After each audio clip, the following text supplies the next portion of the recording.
स्वागत है सभी का। आइए आज हम वाच्य विषय पर दृष्टि डालें। ये हमारे चैनल का लोगो है सुनो रे किस्से। सुनो रे किस्से ऑन YouTube पर जाकर लाइक, शेयर और सब्सक्राइब करें।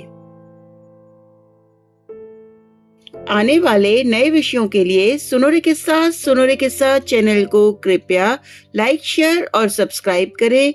वीडियो कैसा लगा और आप किस नए विषय का वीडियो देखना चाहेंगे यह भी बताएं कमेंट बॉक्स में। आज का हमारा विषय है वाच्य। वाच्य शब्द अंग्रेजी के वॉइस शब्द का अर्थ है। इसका शाब्दिक अर्थ है बोलने का विषय। अतः क्रिया के जिस रूप से यह पता चलता है कि वाक्य में क्रिया का प्रधान विषय कर्ता, कर्म या भाव है अथवा क्रिया का प्रयोग कर्ता के अनुसार, कर्म के अनुसार या भाव के अनुसार हुआ है, वह वाच्य कहलाता है। उदाहरण, छात्र सुलेख लिखते हैं। किसान के द्वारा फसल उगाई जाती है, पक्षियों से उड़ा नहीं जाता। उपर्युक्त वाक्यों में क्रिया का विधान अलग अलग है। पहले वाक्य में प्रयुक्त क्रिया का विधान कर्ता, छात्र के अनुसार। दूसरे वाक्य कर्म, फसल के अनुसार। और अंतिम वाक्य में भाव, विवशता, अक्षमता के अनुसार हुआ है।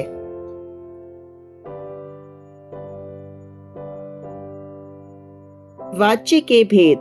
वाच्य के 3 भेद होते हैं: कृतवाच्य, कर्मवाच्य और भाववाच्य। कृतवाच्य, जिन वाक्यों में कर्ता की प्रधानता होती है, क्रिया के लिंग और वचन कर्ता के अनुसार होते हैं, वे कृतवाच्य प्रधान वाक्य कहलाते हैं। उदाहरण, छात्र सुलेख लिखते हैं। कबीर बाजार जा रहा है, मनन खाना खा रहा है, महक फल खा रही है। सभी उदाहरणों में कर्ता प्रधान है और इनकी क्रिया के लिंग और वचन कर्ता के अनुसार ही परिवर्तित हुए हैं। कर्मवाच्य, जिन वाक्यों में कर्म की प्रधानता होती है, क्रिया के लिंग और वचन कर्म के अनुसार होते हैं, वे कर्मवाच्य प्रधान वाक्य कहलाते हैं। उदाहरण, छात्रों द्वारा सुलेख लिखा जाता है, कबीर द्वारा बाजार जाया जाता है, रोहन द्वारा फल खाया जाता है, महक द्वारा फल खाया जाता है। कर्म वाक्य की पहचान। सामान्यतः कर्म वाच्य में कर्ता के बाद से, द्वारा या के द्वारा का प्रयोग होता है। उदाहरण, मुझसे खाना खाया जाता है, मेरे द्वारा खाना खाया जाता है, अध्यापक के द्वारा पढ़ाया जा रहा है। कुछ वाक्यों में कर्ता का लोप भी हो जाता है। क्रिया में एक से अधिक पद होते हैं। इनमें जाना या जा के रूपों का प्रयोग होता है। इन वाक्यों का उद्देश्य कर्म होता है। ध्यातव्य यानी ध्यान देने योग्य बातें। कर्मवाच्य प्रधान वाक्यों में केवल सकर्मक क्रिया का प्रयोग होता है। कर्मवाच्य प्रधान वाक्यों में कर्म की ही प्रधानता होती है और कर्ता गौण होता है। भाववाच्य, जिन वाक्यों में कर्ता एवं कर्म गौण होते हैं और भाव प्रधान होता है, वे भाववाचक प्रधान वाक्य कहलाते हैं। उदाहरण, पक्षियों से उड़ा नहीं जाता, कमजोर मनुष्य से भागा नहीं जाता, बालिका से उठा नहीं जाता, शिशु से चला नहीं जाता। आइए अब चलते हैं वाच्य परिवर्तन की ओर। कृतवाच्य का कर्मवाच्य में परिवर्तन।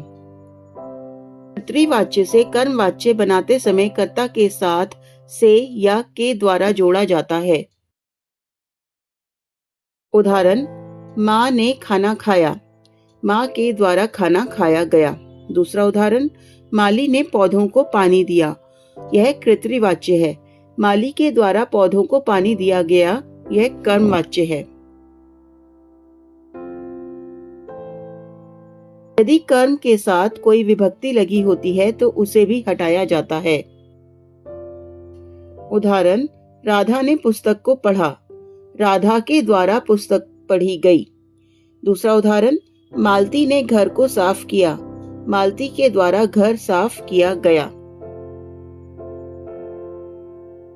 कर्तृवाच्य से भाववाच्य में परिवर्तन। कर्ता के बाद से या द्वारा लगाया जाता है। उदाहरण, रमेश हंसता है। रमेश से हंसा जा रहा है। बच्चा रो रहा है। बच्चे से रोया जाता है। मुख्य क्रिया को सामान्य भूतकाल में बदलकर एक वचन पुल्लिंग अन्य पुरुष में कर जाना क्रिया का उचित रूप लगाया जाता है। उदाहरण, पक्षी आकाश में उड़ते हैं। पक्षियों से आकाश में उड़ा जाता है। मैं पेड़ पर नहीं चढ़ सकता। मुझसे पेड़ पर नहीं चढ़ा जाता। कर्मवाच्य और भाववाच्य में अंतर स्पष्ट कीजिए। कर्मवाच्य और भाववाच्य के अंतर को इस प्रकार स्पष्ट किया जा सकता है। कर्तृवाच्य, कर्तृवाच्य में कर्ता की प्रधानता होती है। कर्मवाच्य, कर्मवाच्य में कर्म की प्रधानता और कर्ता गौण रहता है। कर्तृवाच्य की क्रिया सदैव कर्ता के लिंग, वचन और पुरुष के अनुसार होती है, जबकि कर्मवाच्य की क्रिया का रूप कर्म के लिंग, वचन और पुरुष के अनुसार होता है। कर्तृवाच्य की क्रिया अकर्मक सकर्मक दोनों होती है, जैसे सीता भात खाती है, माँ हंस रही थी। कर्मवाच्य की क्रिया केवल सकर्मक होती है, जैसे सीता से भात खाया जाता है। अब इसका अभ्यास करते हैं। प्रश्न 1, वह गिने चुने फ्रेमों को नेताजी की मूर्ति पर फिट कर देता है। कर्मवाच्य में बदलिए। उत्तर, उसके द्वारा गिने चुने फ्रेम नेताजी की मूर्ति पर फिट कर दिए जाते हैं। नवाब साहब द्वारा जेब से चाकू निकाला गया और खीरे छीलने शुरू कर दिए गए। कृतवाच्य में बदलिए। नवाब साहब ने जेब से चाकू निकाला और खीरे छीलने शुरू कर दिए। प्रश्न 3, बिना सहारे दादाजी अब चल नहीं पाते हैं। भाववाच्य में बदलिए। उत्तर, बिना सहारे दादाजी से अब चला नहीं जाता है। प्रश्न 4, स्वयं प्रकाश जी ने नेताजी का चश्मा कहानी की रचना की। वाच्य पहचान कर भेद बताइए। उत्तर, कर्तृवाच्य। प्रश्न 5, कर्म की प्रधानता वाले वाक्य में कौन सा वाच्य होता है। उत्तर, कर्मवाच्य। आशा करती हूँ इस वीडियो के माध्यम से आप वाच्य विषय को समझ पाए होंगे। इससे अगली श्रृंखला में आप इसके अभ्यास प्रश्नों को देख और समझ पाएंगे। आपको वीडियो कैसा लगा और आप किस नए विषय का वीडियो देखना चाहेंगे, यह बताएं कमेंट बॉक्स में। धन्यवाद।